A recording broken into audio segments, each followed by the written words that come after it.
Whether you're a morning person or a bedtime procrastinator, everyone deserves a mattress that works for their style. And you'll find the best mattress for you at Ashley. The new Temper-Adapt collection at Ashley brings you one-of-a-kind body-conforming technology, making every sleep tailored to be your best. The collection also features cool-to-the-touch covers and motion absorption to help minimize sleep disruptions from partners, pets, or kids. Shop the all-new Temper-Adapt collection at Ashley, in-store or online at ashley.com.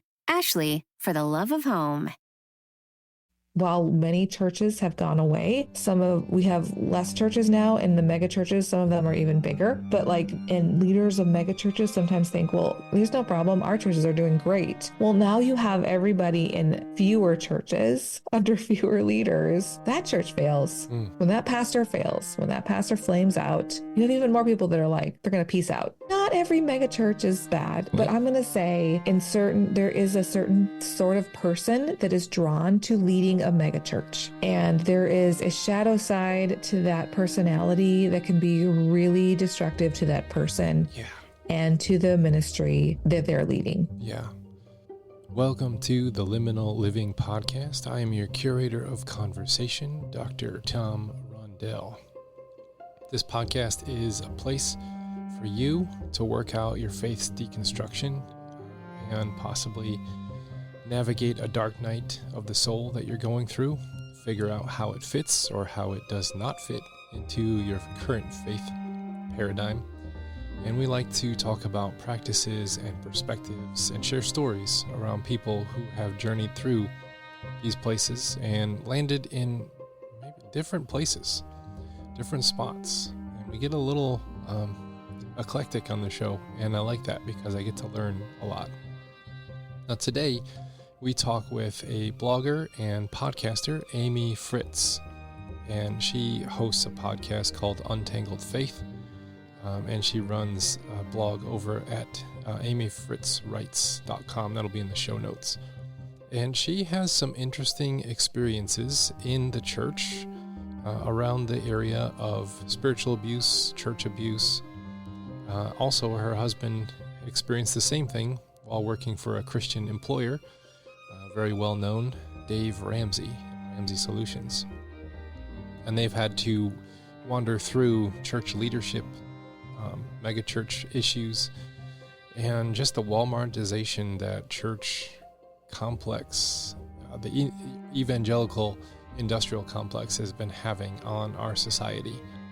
And we have an honest conversation about church and how it could be different in leadership in church and how that could be different, and where we could go if we're humble and honest, and where we might end up if we don't have those conversations like the ones we have today.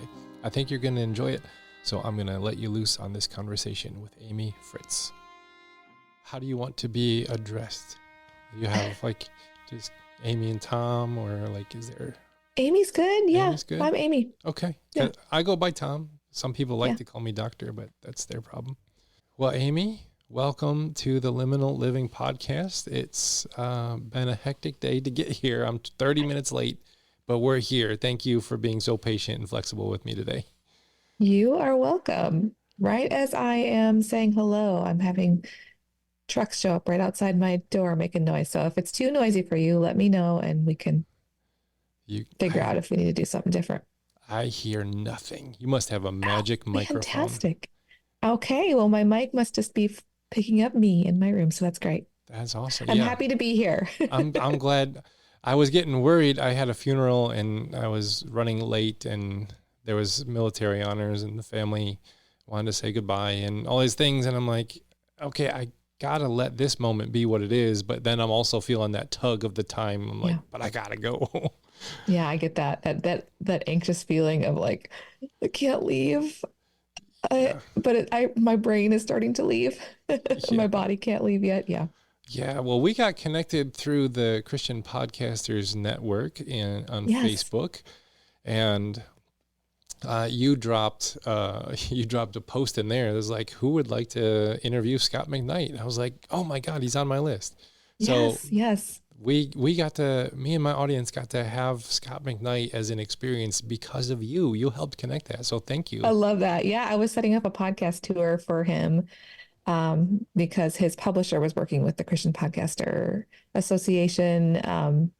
And so, yeah, they contracted out, and I was like, okay, I need to get a certain number of people for him to come and talk to. And it was fun. Although Scott is a bit of a challenge because he doesn't have like a scheduling system. He's very old school. So basically, he sends me a screenshot of his calendar.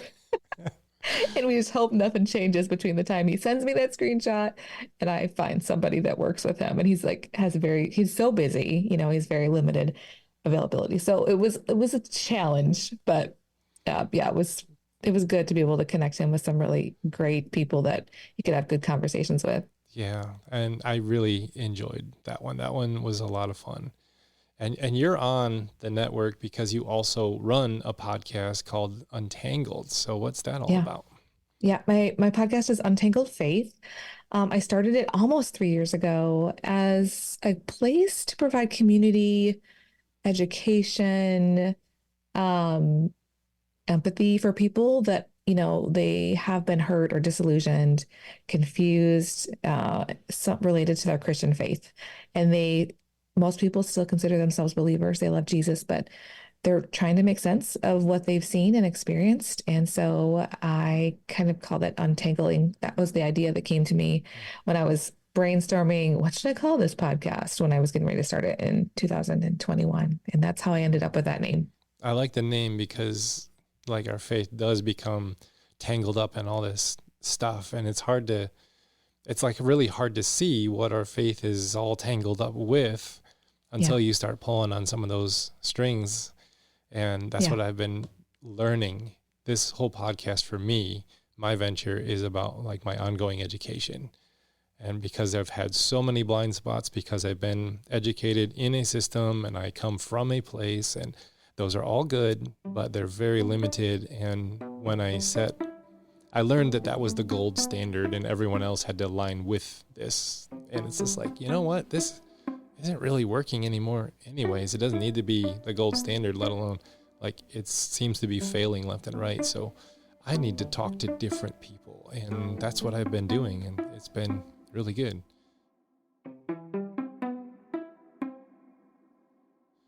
So who's been your favorite guest that you've had on your show, and why were they your favorite guest? I like that question. And I also simultaneously am like, how do I choose? Oh, yeah. It's like asking a parent which of their kids is their favorite. So how about you pick a couple and then pick why they're your favorite, and you can have multiple favorites. I made a list of like some of my favorites, and I did come up with two.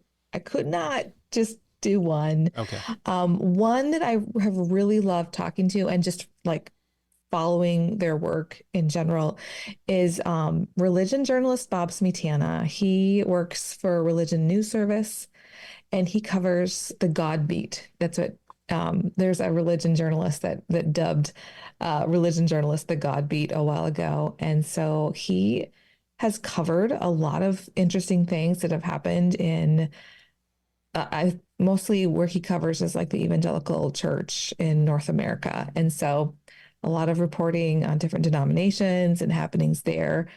And he wrote a book just recently called Reorganized Religion. And it just talked about how, all of the studies are showing that, religion is sort of declining, and talking about the importance, even as we get away from the idea of organized religion, some of us kind of bristle at that, is that there is some value to having buildings with lights on for people to show up when they need it. And I just find him really helpful I had a great conversation with him about his book. So he's seen a lot and he knows a lot. And so I loved talking to him. So he's the first one that I would say. I think I had him on my podcast a couple times. Another person that I love talking to is Dr. Karen Swallow Prior, who is an author and a former longtime English professor at Liberty University. And what I love about talking to her is that she also has seen a lot of really hard things with her work at Liberty. She had to make some hard decisions about how long to stay and when to leave there. And, when to speak up and when to be silent, and how to advocate for other people while still working in this system. So she's no longer at Liberty, but being able to talk to her was really fascinating. So I would say Bob and Karen were my two favorites. I like that. reorganized religion kind of a concept. Like, I know I'm very close friends with many ex-pastors and, fully deconstructed Christians that are in that we don't know what we are anymore space. Yeah. And the common thing that everyone misses is we used to have this place where we all gathered and, there was community there and my kids belong there and we had something to do there. And like that seems to be the common thing that is missed amongst people who have kind of landed in that liminal space of I'm not sure what I am anymore. Yeah. Yeah, that common I think it's space. easy for people to be like, oh, we don't need organized religion. But Bob would argue, when somebody's really struggling and they show up in a town and they're like, where are they going to go for help? They'll go to a church where the lights are on, where somebody's there. And,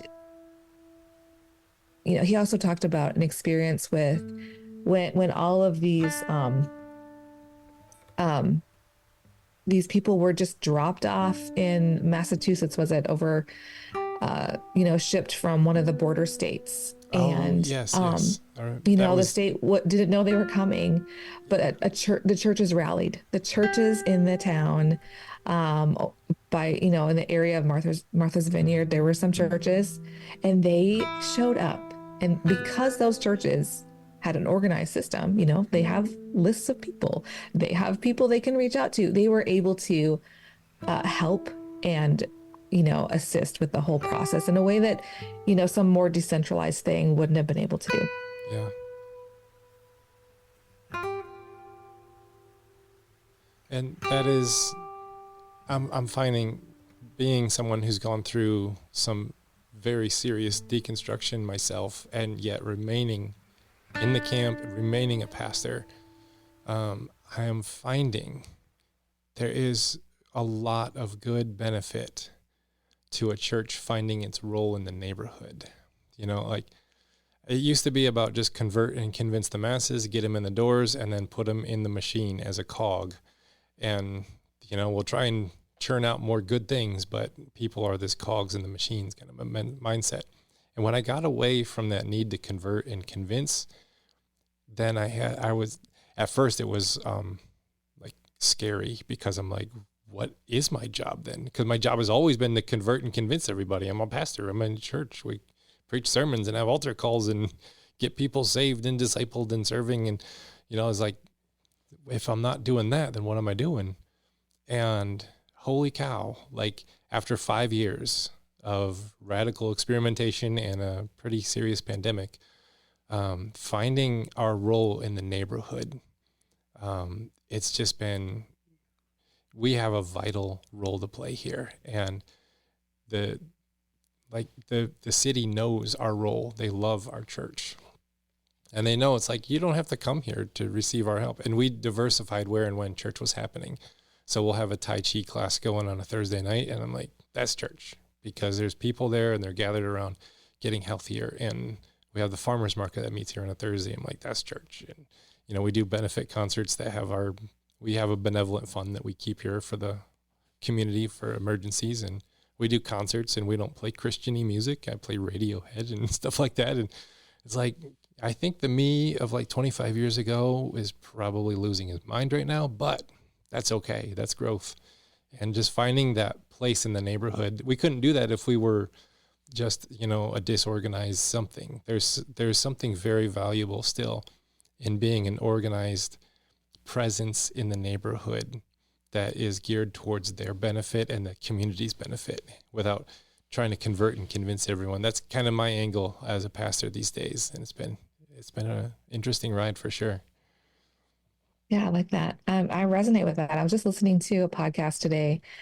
Somebody had reached out to me and said, hey, would you be interested in being on my podcast? And I hadn't listened to it, so I was listening to it, and it was, it's about like churches as they're closing down, like the last service and like what happens next. And the host was interviewing somebody that works in the whole space of what to do with church buildings and properties when churches are no longer meeting. And it was a really fascinating conversation.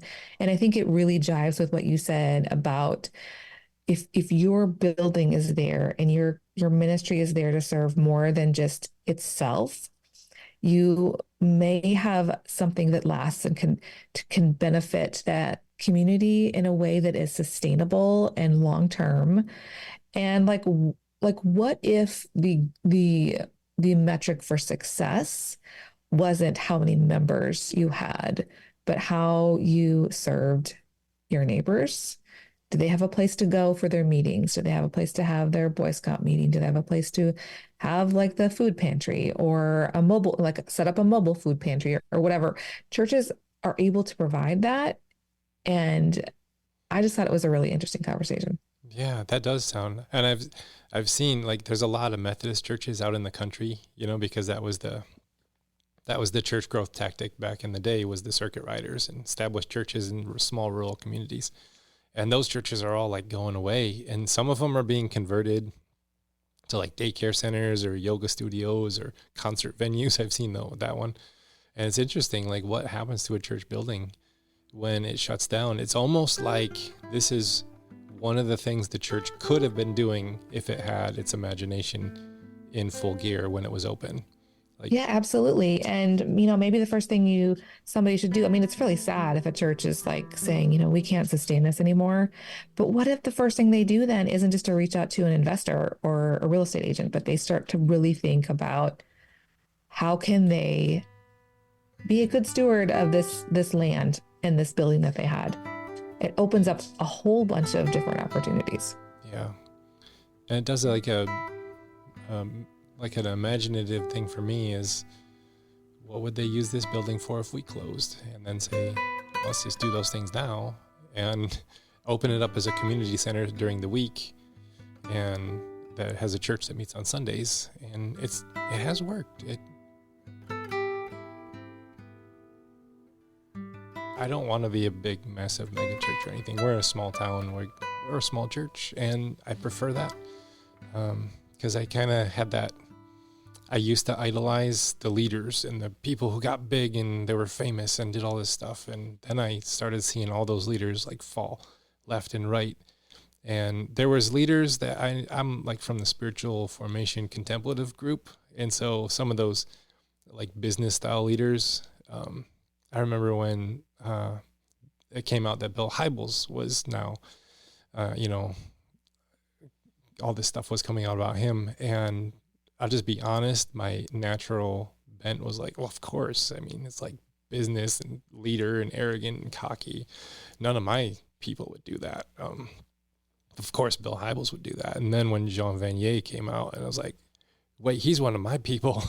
He's one of the people that I look to. And then all of a sudden I went through this like really humbling at that point and saying, maybe it's not just business leaders kind of mindset. Maybe there's just something in how we lead that is really wrong and needs to change. And I don't know if you have read the book The Way of the Dragon or The Way of the Lamb by Jamin Gogan and Kyle Strobel. It came out, it's been a little while now, and I know the title. I didn't read the book, but I know the title.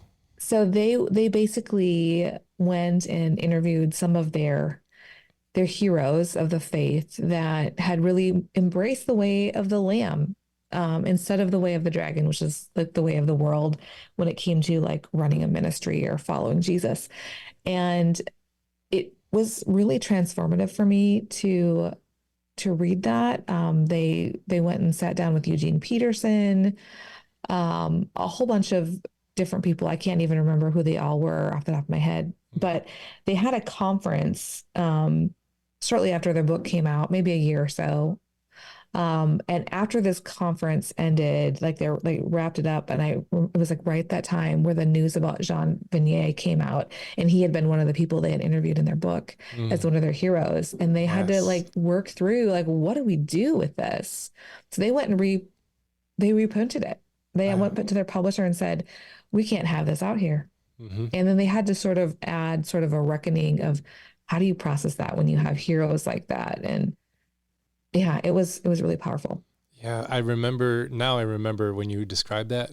I didn't read the book, but I listened to the authors be interviewed about that process that they had to pull that section out of the book and how hard that was to wrestle through. Yeah. It's like, yeah. Well, I mean, you're a podcaster, you're kind of an influencer, thinker, organizer, extraordinaire. What kind of soil did your life grow out of that brought you here?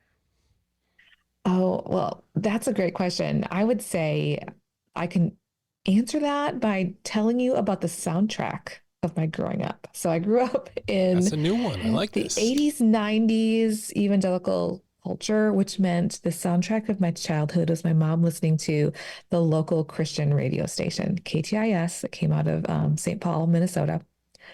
And always Chuck Swindoll every day, followed by Focus on the Family. Oh, yeah. That was the soundtrack of my life. Those were the voices that influenced our family. We were very churched in church, Sunday morning, Sunday night. We still had Sunday night services when I was a child, and Wednesday night. So we were there all the time. We went to the Christian school that was a part of our church.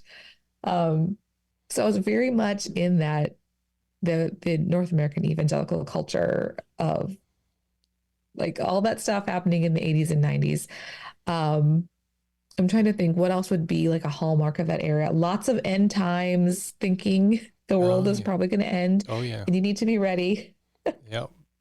There was the book, how many reasons Christ is going to come back in 1988 reasons Christ is coming back in 1988 or something like that. I remember that.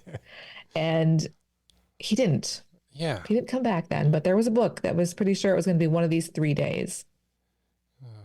Yeah, I just saw somebody post something that said the Antichrist already came, but the world was already hell, so we didn't notice. I was like, oh my God. That's funny. It made me laugh and it made funny. me cry. It was like one of those things.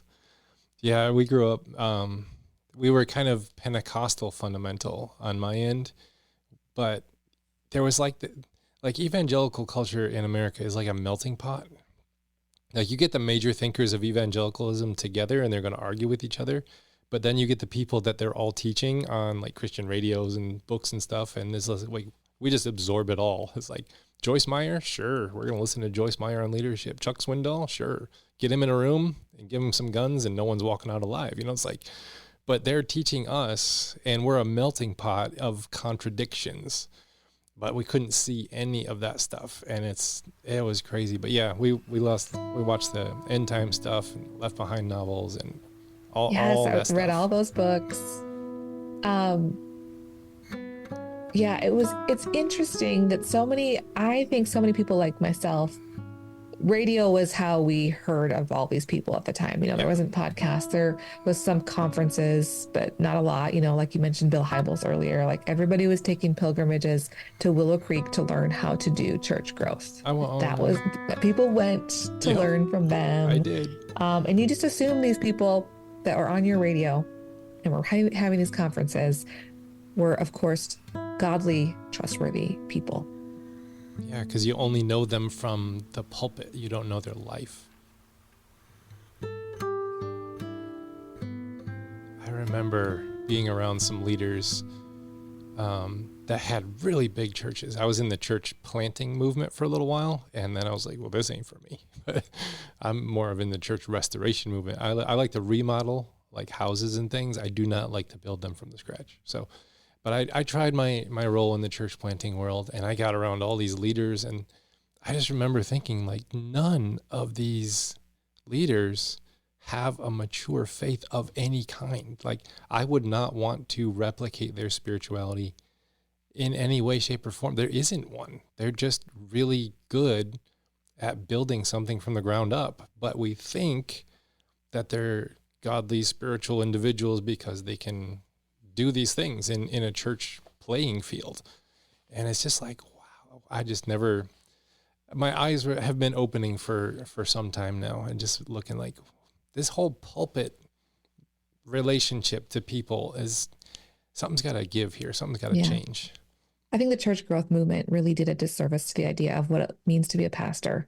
Yeah. They started looking for people that were just really dynamic communicators and could wow people on a stage, when that isn't what it means to be a pastor. Like, that isn't necessarily caring and loving God's people or Right. loving God's word.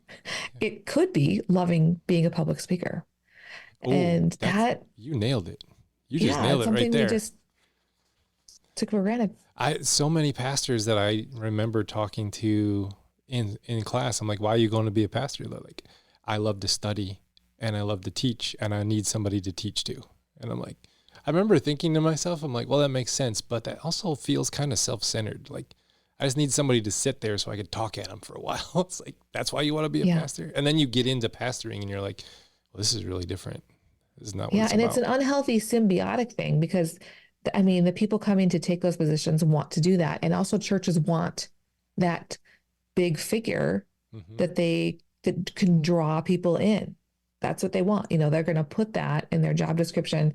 I don't know if people have done different articles, and I don't know if maybe Scott McKnight did one where they did like a word cloud based on some of these job postings for jobs. And even after Bill Hybels left, when they posted the job description for the next pastor they were going to hire, and somebody did like this word cloud of all the words in it. And most of them didn't really have to do with actually the biblical idea of being a pastor. Had a lot to do with CEO leadership type things. It was really, really interesting.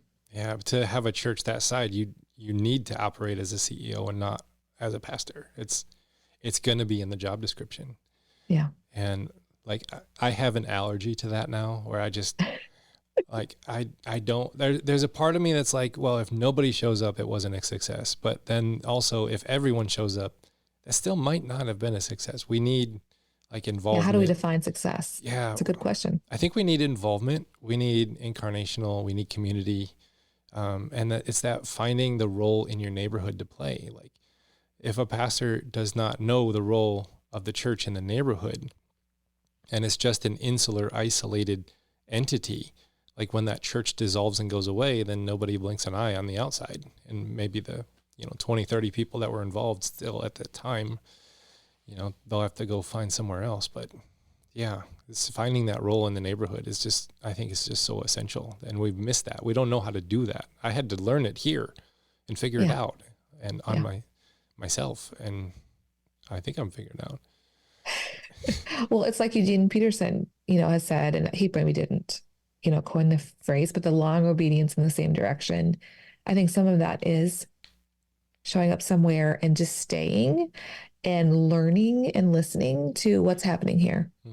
What is happening here that maybe isn't happening in the suburbs of Illinois that you would have learned from going to Willow Creek to learn about, church growth. Right. It's not the same place as where you are. Your place has very specific people and specific needs. And we like the idea of a course and somebody just telling us where the real work is, and the real power and transformative thing would be leaning in and listening and not applying a formula. Yeah. I'm like so afraid of that style of leadership that requires growth kind of stuff, that I was reminiscing with our worship director. We always talk on the phone as I drive into church. It's a commute for me. And we're talking and I was like, hey, you remember last Easter when you were you had your trumpet piece, you were going to play Christ the Lord is risen today on your trumpet. And it was supposed to be this powerful opener. And I forgot that you were going to do that. And so when the countdown got done, I just got up and started talking and welcoming people instead. And then when I got done with that, you just kind of looked at me and you're like holding your trumpet. And I was like, oh crap. And then he like corrected me in that moment in front of everybody.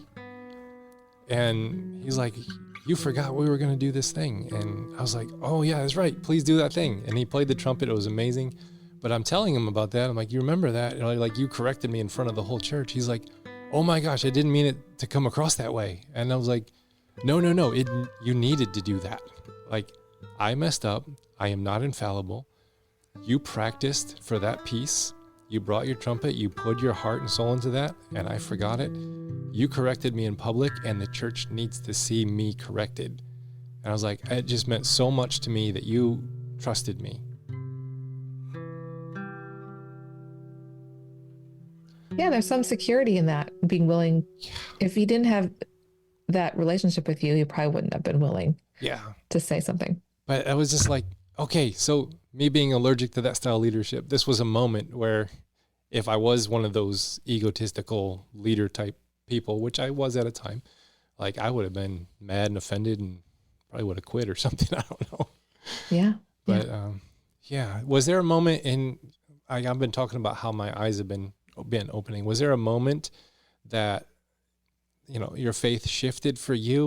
Or was it like a slow burn that you're like, oh, look, I got to untangle this. And now look what came out of when I pulled on that string. Slow burn or big moment? I feel like there's this natural thing that happens when you're becoming an adult and the world is always different than you thought it was going to be. Things work out a little different. And if you're paying attention, you do rethink what you were taught. And, one of these things is really natural. Like, we talk about teens, resisting their parents. But this is like a natural differentiation that has to happen, like I'm my own person. And I think that sort of happens in early adulthood with a lot of us who could become Christians earlier, because I became a believer when I was pretty young. And I think it was my early adulthood, I started paying attention to some of these leaders in ministries that news was coming out that they had hurt people. And I started paying attention because some of those places were like tangential to my life or had some sort of overlap because of different things I'd been in growing up. And one of those things, I grew up in a really pretty legalistic Christian, school, tiny little school. Our curriculum was very Southern evangelical legalism. And I would say adjacent to sort of Bill Gothard and the IBLP, Institute for Basic Life Principles. Many people that I knew had gone to those conferences and bought the books and adhered to those teachings. And I started hearing that he had hurt people. I started reading the accounts of people that had been abused by Bill Gothard. And I think some of it was like processing that he was a serial abuser. I believe these accounts. And I just started thinking through the different leaders and things that they were teaching and seeing that their lives weren't consistent with that. And then I think that led me to think through what are they teaching? What were they teaching exactly? And was that actually even in the Bible? And there's so many extra biblical things. And it was that journey, I think, that really put me on the start of thinking through, like, I grew up pretty legalistic. I need to think through like what is this even like beyond the performing and being good and all the things. So I don't know if that's like all at once or like gradual, maybe a little bit of both. It sounds like there was a big event that like shocked you, and then you've been kind of slow burning your way through the rest of it. Maybe like a flash. Yeah, I mean, I think that complicated relationship with like big public figures in the Christian world has very much formed me. But I think it wasn't until 2000, I think it wasn't until really Bill Hybels that I was like, oh, okay, this is much bigger than I thought. And I don't know if any of these stages are good for any of these leaders. I believed the accounts. I did not question it. But, at the time, my husband was working at a Christian organization, and it was really hard for me and my brain to let me see that the same problems that were happening elsewhere were very likely happening where my husband was working with a really high profile Christian leader. And the idea that we would seeing that would require something of us. And so when seeing something requires a big change or sacrifice for you, it takes a while to see it or be willing to like really let it in. Yeah. I think we hesitate because, we, especially in the church world, like it's not just the place where we worship, but it's the place where our family goes, or our friends Yeah. go, or our, our small group is, or, our school, or, Yeah. What do you and lose if you actually scrutinize that thing? And it could be yeah, a lot. yeah, especially for those who are employed by it then, because you lose all of that and the job. Yeah. That And happened with us. Yeah. yeah, that's one of the things I've been also looking at is like, when we put all of our eggs in that one basket and then you question the basket Yeah. and then you're cast out, you lose everything. And I've had people who have been listening to my podcast, they reach out to me and they're like, I'm all alone, even losing spouses, that they're like, Yeah. no, you can't question this basket. And they get divorced and then their families are separated and they're lost their community and their jobs and their everything, place of worship, their friends. And then they find themselves all alone just because they said, but do you see this too? Or is it just me? Yeah. It's devastating. Yeah. I have felt that feeling of like, maybe we should just move. When you live in a community that is very much, and I live just south of Nashville. If there is a capital of the evangelical industrial complex, as Skye Jitani has coined that term, it is basically where I live. Many people work for, or their families are supported by, the evangelical industrial complex. And to question it means a threat to their comfort and their way of life. And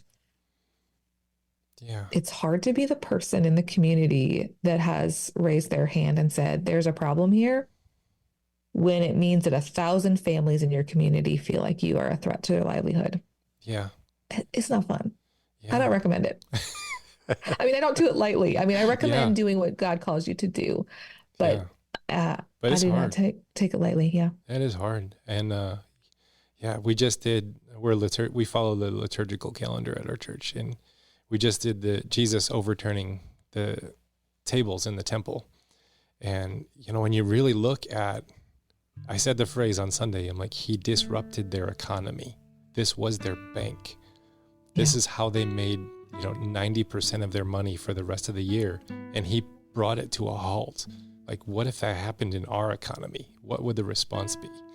Yeah. And it's just like, when you look at these things, they're not just religious stories, and Jesus is doing a very righteous thing, a very holy thing. And it's like, but you put our words on it, like that was their economy. It's like, whoa. And you're in the industrial Christian evangelical complex down there. Yeah. It's an economy. It has money involved in it and power structures. And, we just talked with David Fitch on a podcast about his book, Reckoning with Power. And it's like, wow, this needs to be like reading material for every seminarian right now. Because my goodness, the power structures that we build and then protect, they automatically isolate and exclude individuals that cannot participate or will not. And God's kingdom doesn't have those boundaries that we create. Our economies do. And then we confuse the two, and it gets really, really messy. And that's where we got to start untangling things. Yeah, absolutely. Mm-hmm.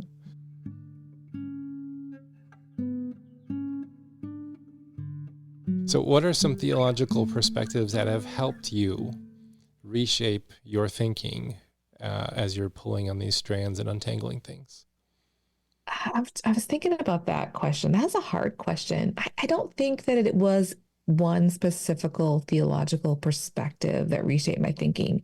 I think it was maybe a realization that there are a lot of people in the world, not just in North America, that follow Jesus, that claim to follow Jesus. And I would say my young self, my much younger self, would have been like, oh, but if they're not in this denomination, if they're Catholic, they're probably not Christian. And if they don't do it this way, they're probably not Christian. And realizing, you know what? There are people that love Jesus and genuinely are following him in so many different denominations and movements. But that also, I needed to reckon with the idea that my own church system that I grew up in, even though there are wonderful people that follow Jesus, like also susceptible, man-made, fallible, and could do some harm too. Like all of these things can do great good and great harm. And I needed to be willing to hold both of those things at once. So I don't know if it's like a system, but just realizing that these systematic theologies and all these things are man-made helped me to hold those a little bit looser, and also to have like a broader idea of like, yeah, there is a narrow way and it's Jesus, but there's a lot of different denominations and ways that people worship Jesus. And it's not just the denomination I grew up in.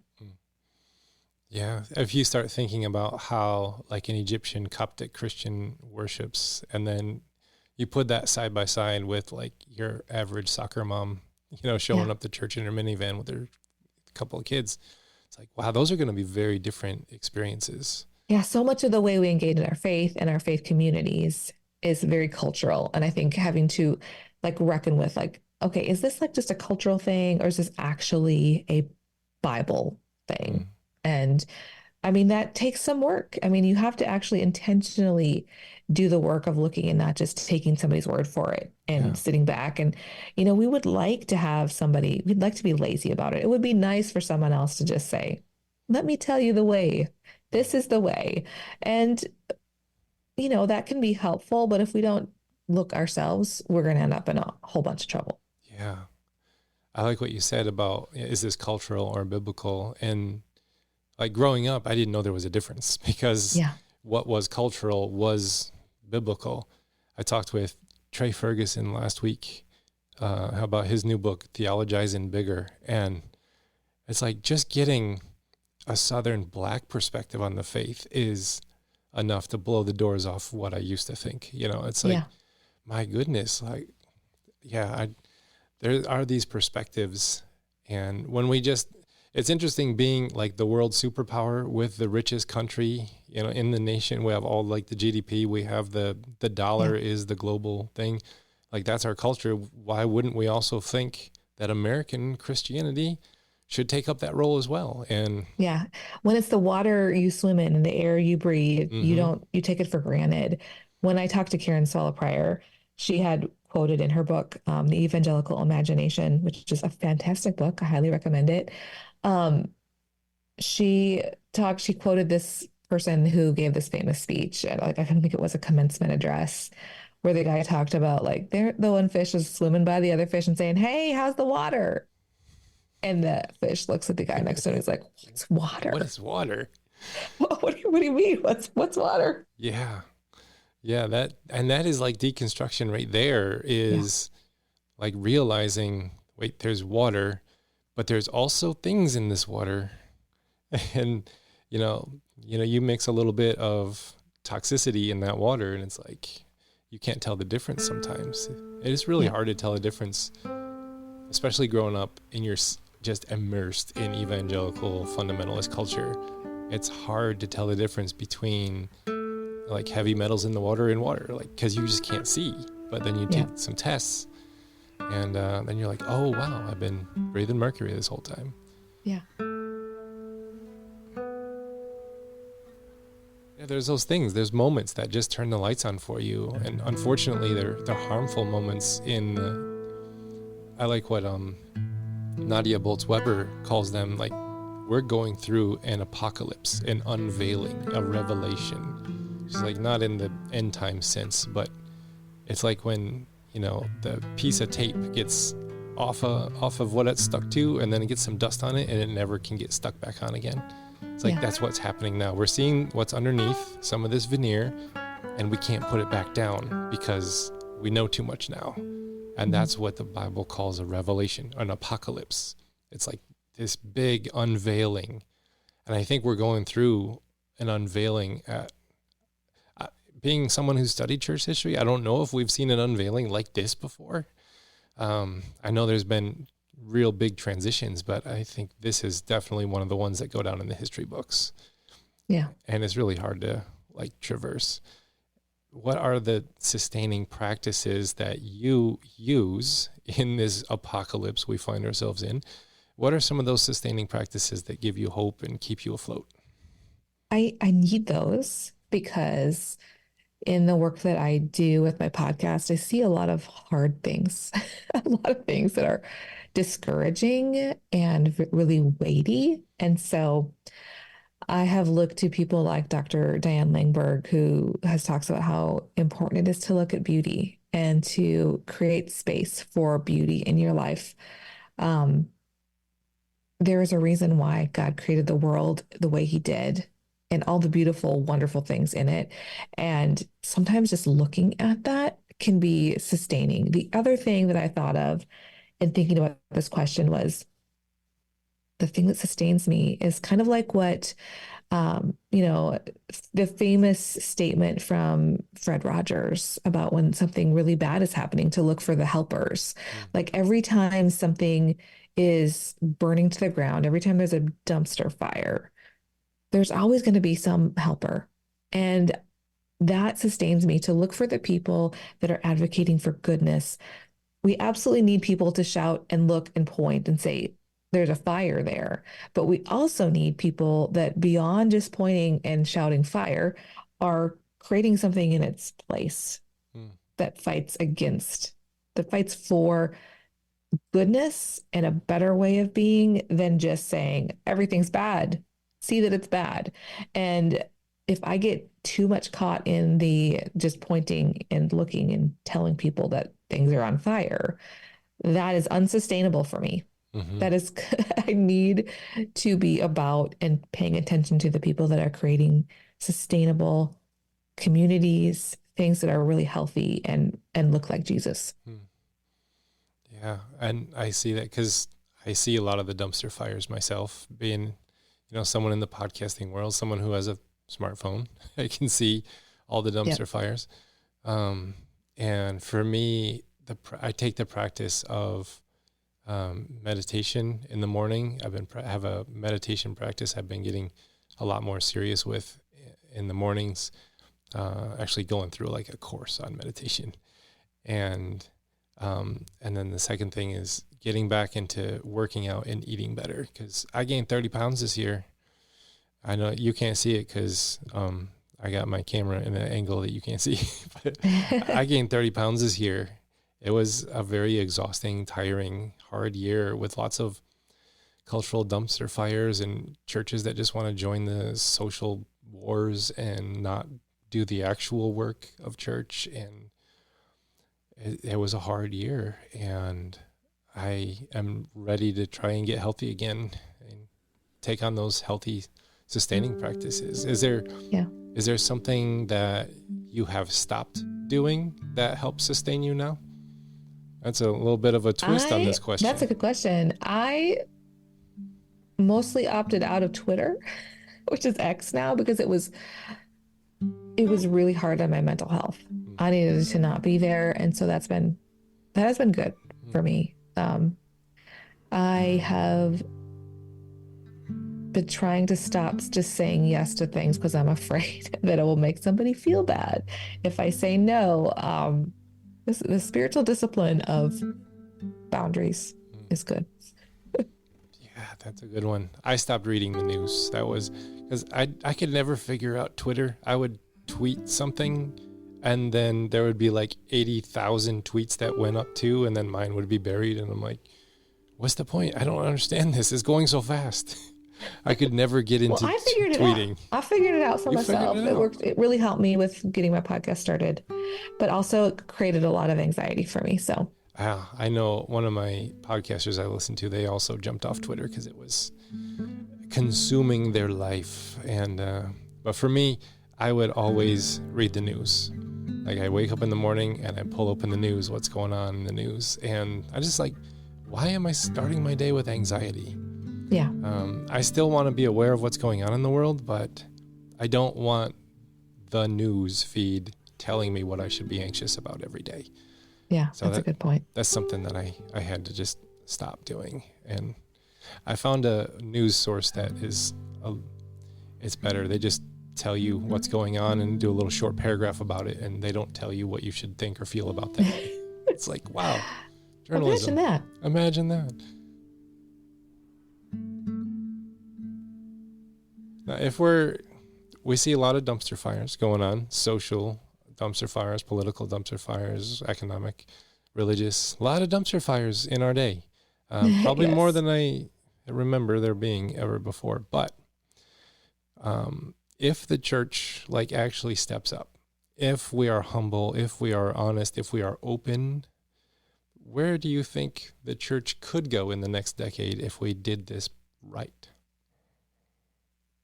Well, an honest and humble church is uniquely positioned for one of the biggest mission fields that I think is out there. And that is a whole group of people that have been harmed in the name of Jesus, that would love to have community, but they're afraid and they're not sure how to re-engage. If they found a faith community that was humble and honest, I think it would change everything. I think they would be able to re-engage. Uh, people probably would be like thinking this can't possibly exist. So many of our churches are in decline, but that's the great hope. That the great hope is that there's some introspection and humility that says, okay, we have some complicity in the fact that people aren't going to church anymore. It's not just because there's sin in the world. No, let's just get beyond but there's no perfect place. So no. What can we own to make and proactively make right? And I don't see a lot of churches doing that, but I think if they did, people would show up again. I like those two questions. What can we own and how can we actively make it right? Yeah. Those are two things that churches just don't want to say. I maybe this gets back to that platform person relationship, because those questions pierce through the veneer of the platform. Yeah. And it's like, how have we embraced, white supremacy? How have we been complicit in it? Can we acknowledge it? Can we even say the fact that it exists in this world? Most churches will say, no, we don't actually talk about that here because, we have all this toxic positivity going on here. You have to be. Yeah. Yeah. One of the interesting things, I interviewed Pete Singer, who is the executive director of Grace, which is Godly Response to Abuse in the Christian Environment. And they do a lot of third-party investigations at churches, but they also do cultural assessments of the health of a culture of an organization. And he says that it is much scarier and much more vulnerable for an organization to be willing to do a cultural assessment than to open themselves up to a third-party investigation that is looking into some sort of specific event that happened. Wow. To actually invite somebody in to say, look at the whole thing and tell us how we're doing is a much more vulnerable thing. But imagine the power of that. I think sometimes even we don't even realize how our systems are set up in our churches can be a deterrent to health or be a possible problem that we don't even know because we're in it. Yeah, it's that water. That's it. That's really interesting. What would I'm not aware of like a cultural assessment officially. Like, did he tell you what goes into a cultural assessment and what a church might learn about itself through a cultural assessment? Well, it's comprehensive. And so I think what they just go and they talk to a lot of people who work there, who attend there, who used to work there. Well, that's a scary one. Yeah. Like how many people have left? Why did they leave? And not like everybody that leaves, people can leave for good or bad reasons. And so working through all of that, looking through like how the staff structure is set up, like what happens, like what is the procedure? Is there a procedure for if somebody has an issue with leadership at the church? Is there a safe place for someone to go to? An assessment would show, like, do you have some sort of policy in place for how to deal with if somebody comes and says, your pastor abused me? Do you have something set up ahead of time for how you're going to deal with that? Because if you don't, you're not going to do it right in the heat of the moment. Is everybody on staff related to each other?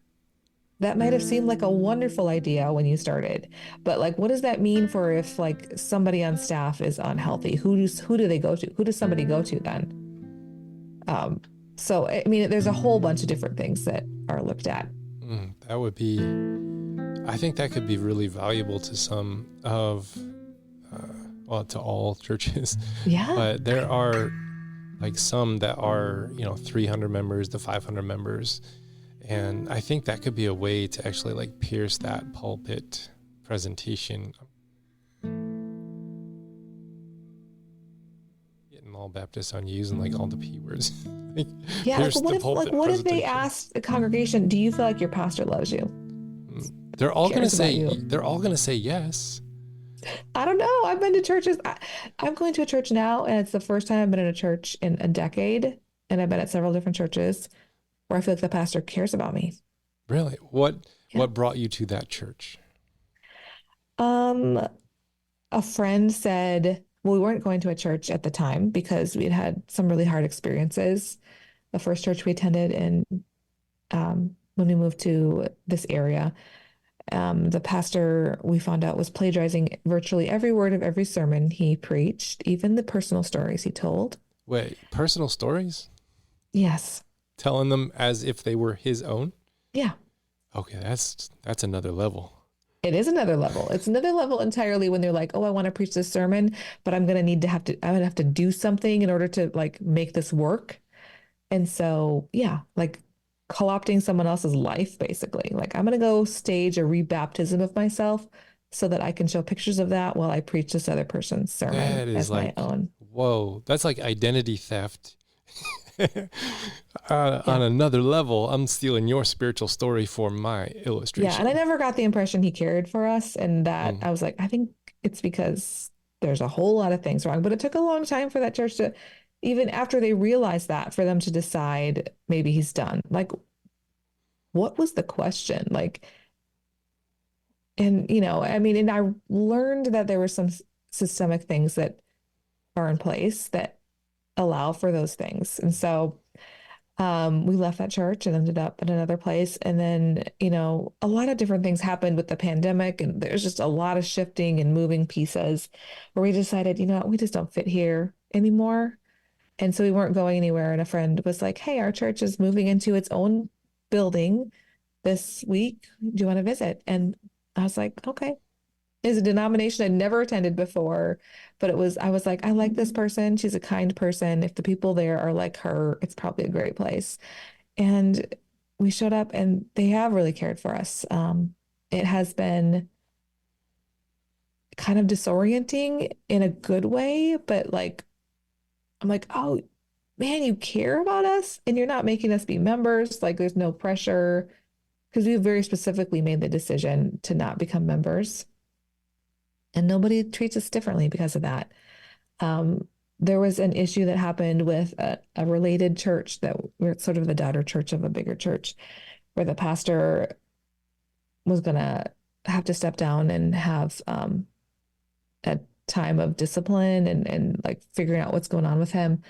And because of our history and all the things that we had experienced with our past, the pastor of this church came up to us before the announcement and said, hey, something's going to happen. We're going to share something today that will probably be really hard for you, given what you've experienced. And I just want you to know, I'm really sorry. Like, the fact that he took the time to care about that sort of thing, it's just a whole new experience for us. So, wow, that is a good example of a church being honest and humble and open. Yeah. And there's that non-pressure piece that is really important.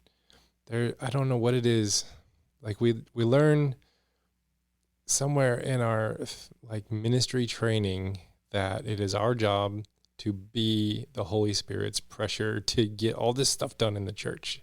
And it's like we take that pressure and then we like baptize it and then give it another name, and all of a sudden it's holy now, so it's okay. And you really need to be here and involved in this thing. And then we just like burn people out. For, you're running the children's ministry for 15 years, never paid, never acknowledged, never anything. And they just then they're done, then they walk away and they lose their community, but they don't feel like they can argue with the pressure because it's supposed to be a holy thing. The Spirit is obviously doing something here. Look at all the activity that's going on. Yeah. But then you have that pressure piece. I'm so glad that you found a place that does not put the pressure. Yeah. That's interesting.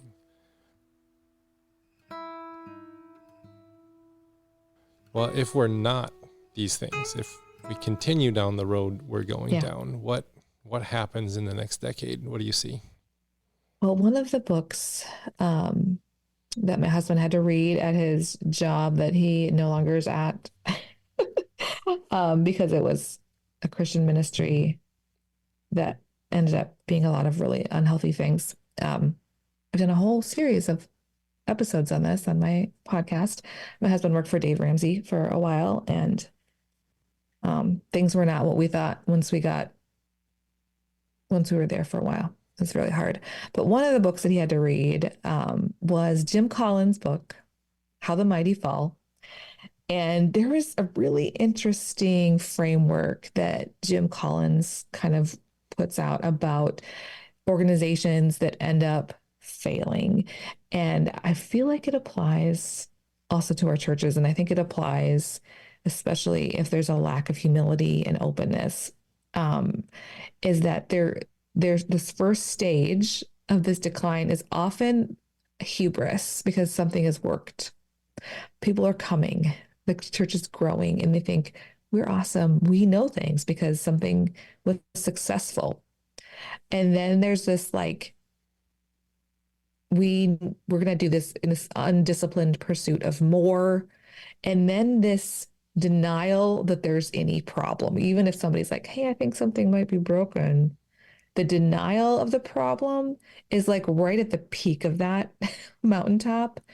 And then you have like this sort of up and down on the way down of like the denial, trying to grasp for salvation and relevance. So finally, the end result is this like capitulation into irrelevance and like being gone completely. And I see our churches on that spectrum. I see it on that little graph of the hubris. I see that. I see the denial of being there being a problem, because especially in our mega churches, because while many churches have gone away, we have less churches now in the mega churches. Some of them are even bigger.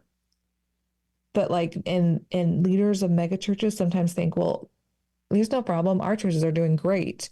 Well, now you have everybody in fewer churches under fewer leaders.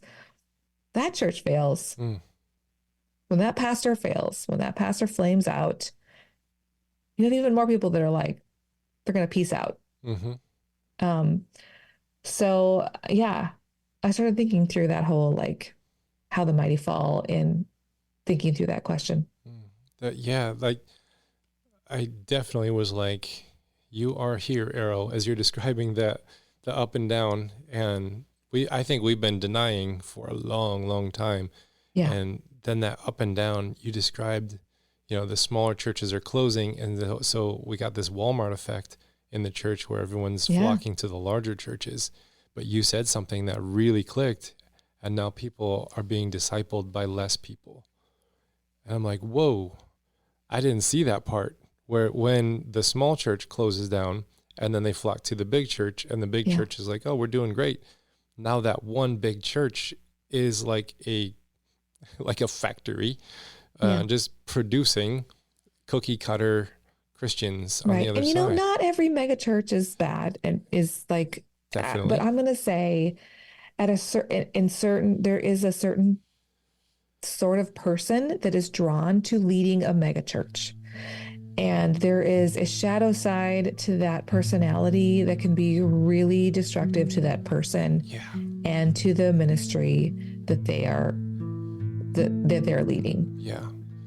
But even if they're good, I think we're losing what you said. We're losing that multiple different people are discipling people and having more expressions of discipleship on a smaller scale, instead of the one person at the top of this one thing, good or bad, then influencing these thousands. I never thought of it that way. Yeah. This is why I podcast, because I probably didn't come up with that myself. It probably came from Bob Smetana's Reorganized religion book. You should interview him. You're delivering it to me right now. But I had never, See, now you got me thinking. That Walmart effect. Oh man, that's good stuff. Thank you for that gift. I've even seen pastors, like I follow pastors online, and I've seen them do this thing. Very literally, a pastor will post, "Hey, does anybody know of any failing churches that have a building?" You just made me cringe with that one.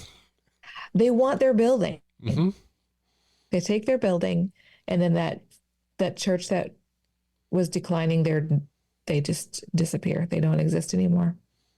Or they're incorporated into that. I know that there's a larger church in the Detroit area that they go to churches that are floundering and failing, and they say, "We will adopt you. We'll slap our logo on you. You will become a part of us. We will send you a pastor and an elder team, and you can keep coming to the building, but things will change." And it's either that or shut your doors. And so people are saying yes. It just had sort of an ick. I know. I'm with you on that. Like, about it. I think it can be okay, but I have seen it be more of a cannibalization than that word partnership. Yes, that word cannibalization. Because what they're doing is they're robbing them of their identity and their dignity and their culture. And they're saying, all you have left is your building. Yeah. And we'll send you a pastor and an elder team. You can't even lead yourself. Which, I mean, I understand the logic behind, the strategic plan of that. I understand that part of it. But at the same time, it makes me sad that we're losing small expressions, neighborhood expressions, into this more Walmarting of the church. And that is, And you said, and then when that person fails, then there's 1,000 people that say peace out. And it's like, so we're just putting off the inevitable through the help of the megachurch. And then there'll be just a large one in the end if we don't. Yeah, it's sort of masking the problem. Yeah, that's a good one. It's masking it. Like putting a Band-Aid on, skin cancer or something. Yeah. Ooh. See, you're giving me a gift here today that it's like, wow. Yeah, my brain opened up. So, and one more question. Who are some significant voices that helped shape you? Either that you still find valuable today. How about that? Because people have shaped you earlier, like James Dobson shaped me, Jack Van Impe shaped me, but now they're not valuable to me. But who are some voices that you still find valuable that are shaping you today? One of the most influential voices for how I am, how I even ended up having a microphone here and having this conversation with you, is Dr. Diane Langberg. I don't know if you followed her work, but she is a therapist who has worked in Christian spaces for a long time, and she has seen a lot. I believe she's either in her 70s or 80s, but she's done a lot of work and a lot of teaching on power abuse. And she's also, I happened to stumble across a teaching she did on YouTube, which is one of my first interactions I heard from her. I mean, she is not a YouTube person, but she had posted like a teaching she had done, and it was on narcissism and the system it breeds. And it changed my life so much that I took notes on this YouTube thing, took notes on this video. I made a Google Doc about it, and I forced my husband to watch it because it just blew my mind that I understood that there could be narcissistic people, but it did not dawn on me that systems could also be impacted with the idea of narcissism. It's not just one person, but an entire system can think that it is so special, so uniquely placed that it must be doing God's work, which makes it hard to make course corrections when something is wrong. And so I remember I had my husband watch. I was like, listen to this. Isn't this interesting? And I wanted to watch it because I felt like it made sense of the church that we had left with the plagiarizing pastor. But my husband watched it and he was like, that sounds just like what's happening at Ramsey, right? And I was like, oh, I wasn't ready to see it. Like it was that little crack. And I was like, oh, dang it. But I could never unsee that. Yeah. And that kind of started us down a path of really reckoning with what was happening with where Nathan was working and whether this was really a place that was godly and doing good, or whether, if we could stay or leave. And a lot of things happened in the meantime. But yeah, Dr. Langberg, I highly recommend you finding her, reading her books, finding any of her things online. Really amazing. And also, that book, The Way of the Dragon or The Way of the Lamb, from Kyle Strobel and Jamin Goggin, that was very influential for me. The fact that we really need to get away from the CEO version of and business structure of churches and back to what does it really look like for people to pastor a church and to be a place that is following Jesus and not just saying, how can we get bigger and better? How can we co-opt these business practices and be more discipled by like a Jim Collins who, having all the elders read Good to Great, which, could be good. But like when you're more formed by that than you are by spending time like watching Jesus, there's a problem. So those are very influential for me.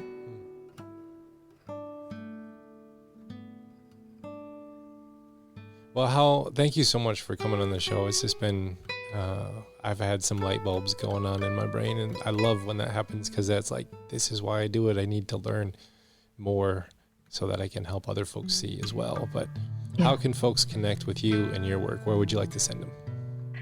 The best place to find me is to go to my website, which is untangledfaithpodcast.com.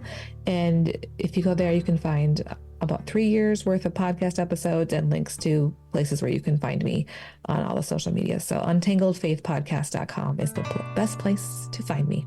Awesome. And we'll put that down in the notes. Thank you so much for being here today.